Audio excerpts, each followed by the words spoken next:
What is going on, everybody? This is James Krasnerick live here for another episode of Real Steel Sports on Spreaker Web Radio. Today I'm going to be wrapping up the Wimbledon men's final between Roger Federer and Novak Djokovic.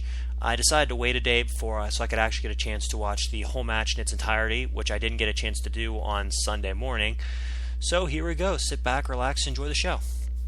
I watched the match. I got a chance to see the entirety of it, and Federer looked sharp early, got the early break, was serving pretty well, but then Djokovic clawed his way back, staved off a set point, and of course Djokovic ended up taking it 7-1 in the tiebreaker in relatively one-sided fashion.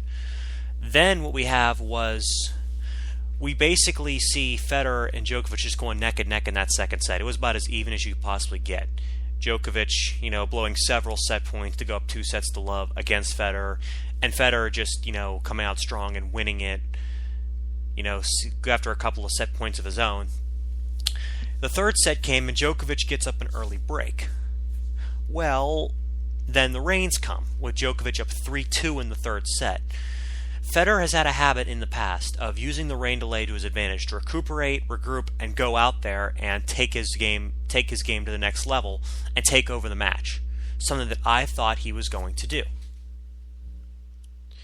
And we were all waiting for it.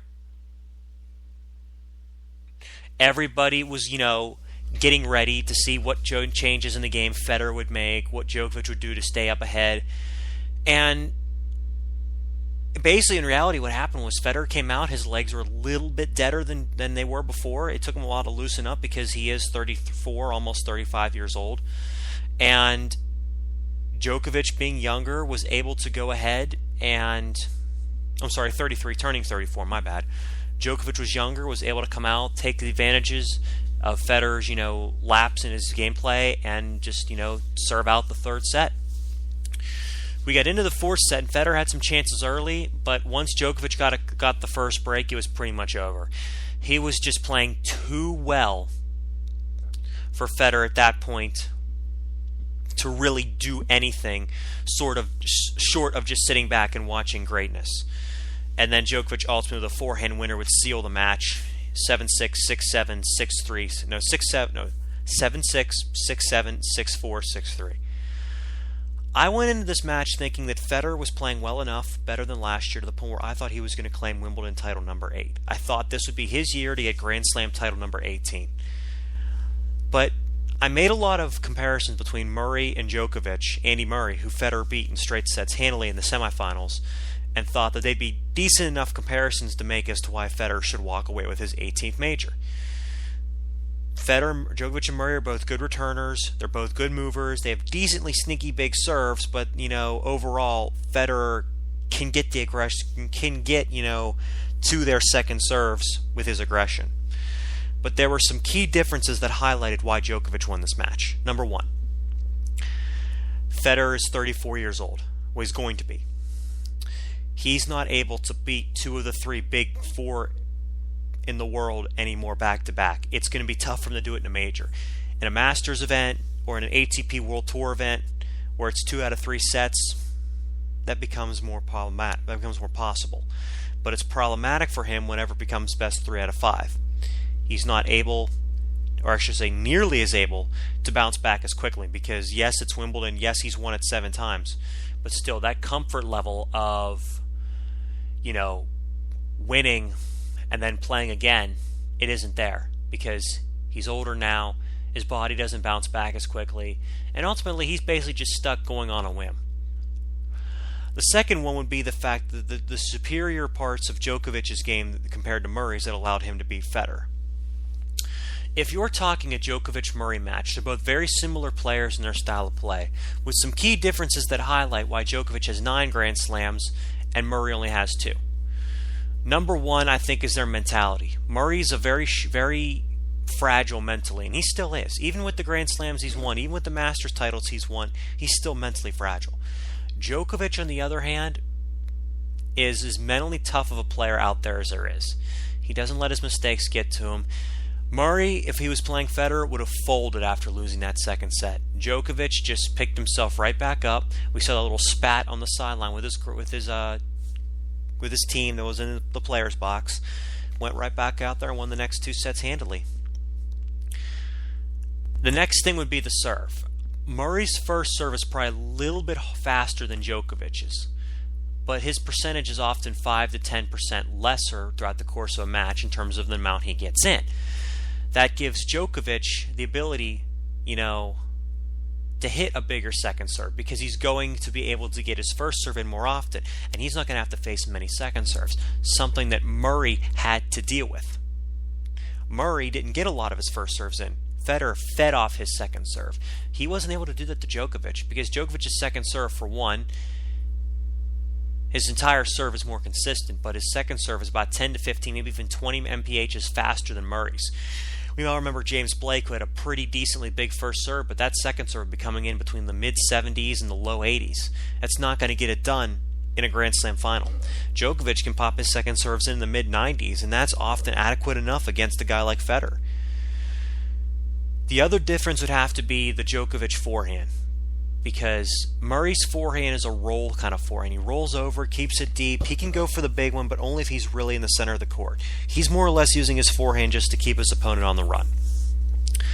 Djokovic's forehand is so much bigger. He can flatten it out. He can use it to his advantage. He can go for a big kill shot, and he doesn't really have to worry about,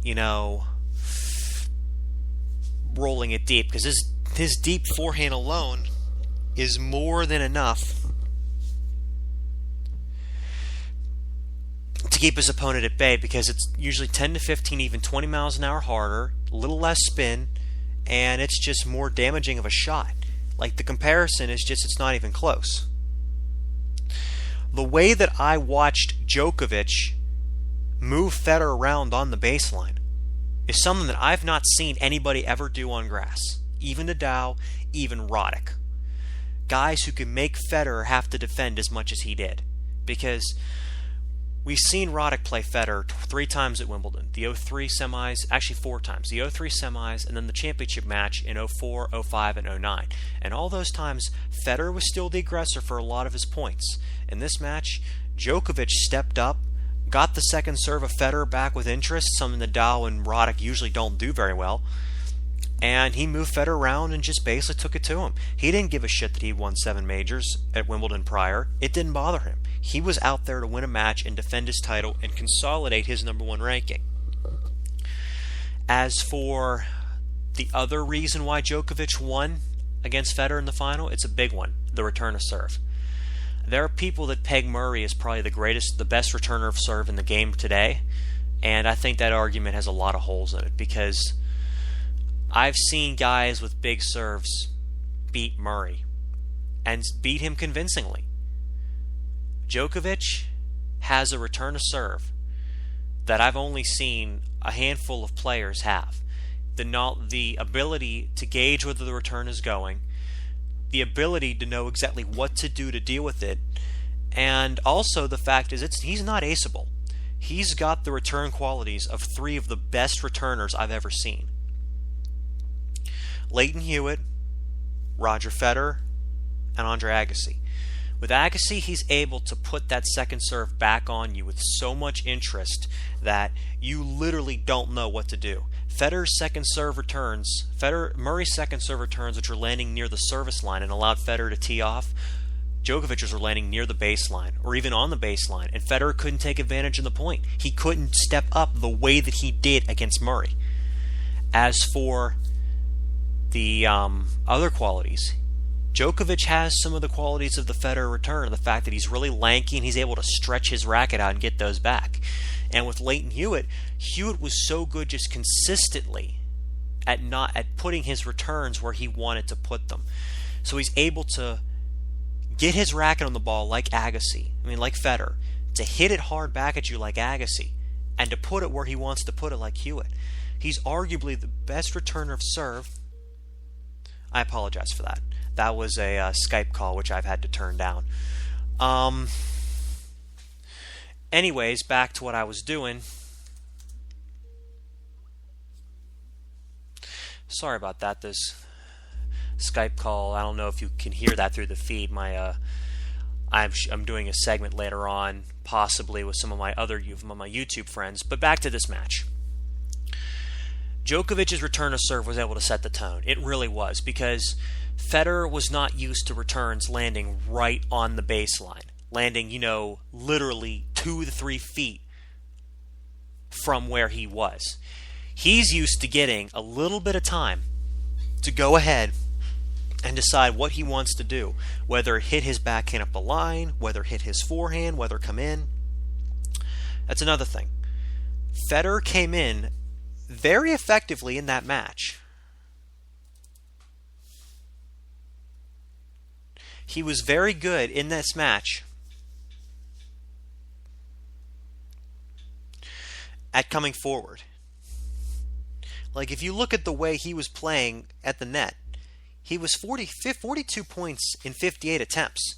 That's a very, very, very impressive percentage against Djokovic, a guy who lobs and passes so very well.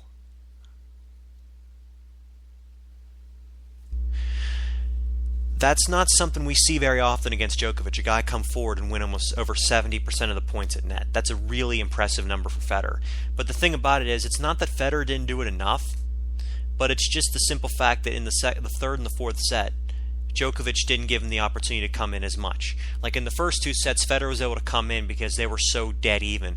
But the difference in age between Djokovic and Federer, and the difference in consistency off the baseline, is why Djokovic dominated those last 2 sets and why he took away the title from Federer. Now, ultimately, that's pretty much how I feel about the match itself. Djokovic's youth, his return, which was superior to Murray's, his forehand, which is superior to Murray's, and his serve, which is vastly superior to Murray's in terms of consistency, is the reason why, when, yes, you've got Murray and Djokovic, 2 similar players, but there's a reason why Federer straight-setted one of them in a lesson and pretty much got shellacked the last 2 sets by another one. But going forward, what does this mean for both players? Well, both of them are coming up on a Grand Slam where they lost in the semis last year, the U.S. Open.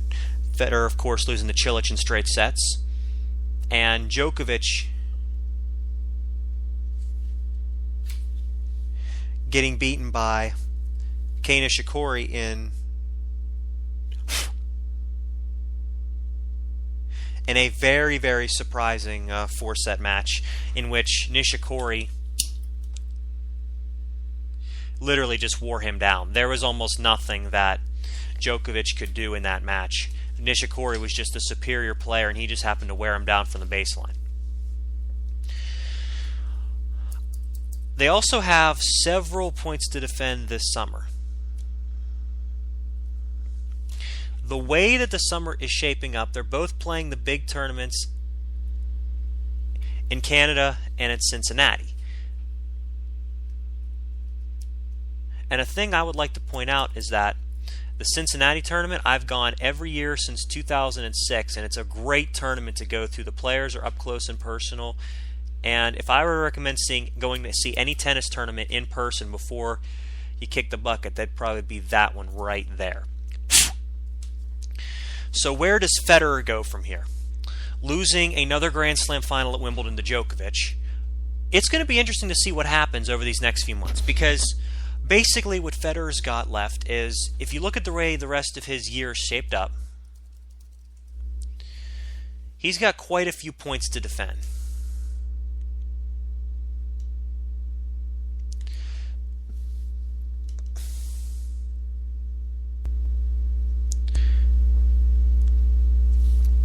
He reached the finals of the World Tour Finals last year. That's 1,000 points. The semis of the U.S. Open, that's 720. He reached the final in Canada and won the Masters event in Cincy. He has a lot of points to defend between now and the end of the year. He also won the tournament in Basel. And the Davis Cup points are going to fall off because Switzerland's not going to be in the final.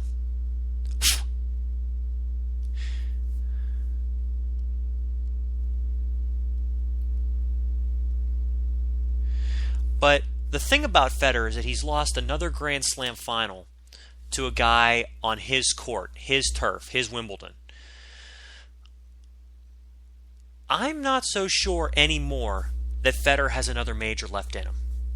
And here's my reasoning as to why. In an ATP event, best 2 out of 3, he can beat the big guns back to back to back. It's not a big deal because it's best 2 out of 3 sets. It's not as big on his body. when he's got to go best 3 out of 5 against these guys, it is really tough on his body. The French Open, you can almost completely rule out that one. There's no way he's ever going to win another French. He got that one against Soderling in 2009, and that's going to be about it for that tournament.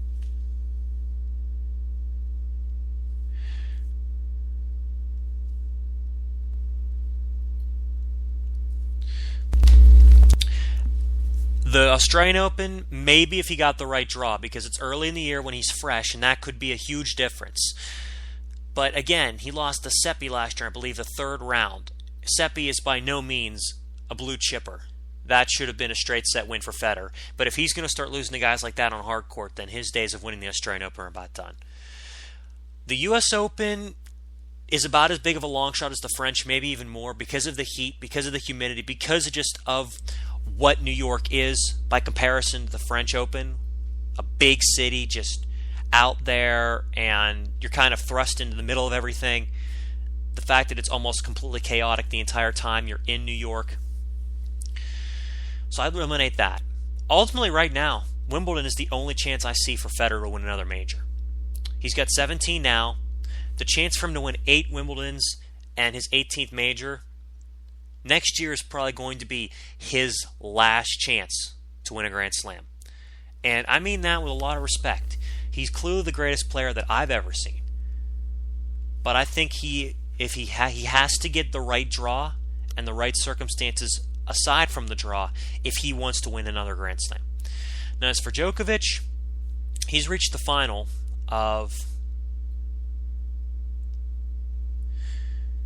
I believe, 6 of the last 7 Grand Slams he's entered. Wait, no, 5 of the last 6, because he reached the final of the French last year, won Wimbledon, semis in New York, won the Australian, finals of the French, and won Wimbledon. He's going into the U.S. Open. He'll be the clear favorite to win the title there, his second in New York.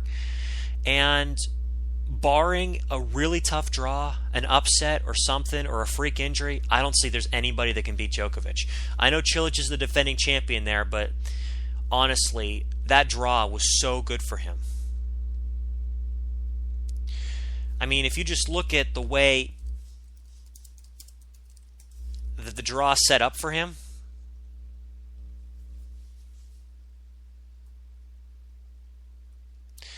I mean, Baghdadis retired. He played Marchenko, who's a nobody. Kevin Anderson, he kind of took him to school. Got very lucky to come back against Gilles Simon, who just wore down. Berdych practically took a day off mentally that match. Federer, he just overwhelmed with his power. And then Kei Nishikori just didn't bother to show up after the 5-set over Wawrinka, which was one of the best matches of the year, and the 4-set win over Djokovic. So if you ask me, that's a fluke, and you're not going to see that again. Djokovic is probably going to win his 10th major in his second U.S. Open this summer.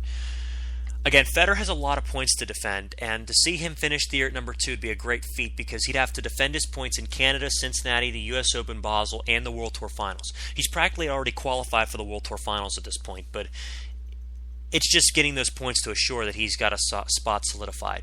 Murray right now is playing some great tennis, and Murray's not going to have nearly as many points to defend. Quarterfinals at the U.S. Open, didn't have a great showing at the World Tour Finals, got beat 0-1 by Federer at some point. I look at Murray potentially to take the number 2 ranking before the end of the year is over. Anyways, that's pretty much all I have to say about this. I hope you guys enjoyed what I have to say. I hope you stay tuned for more of my sports segments coming up. Take care and have a good one, everybody.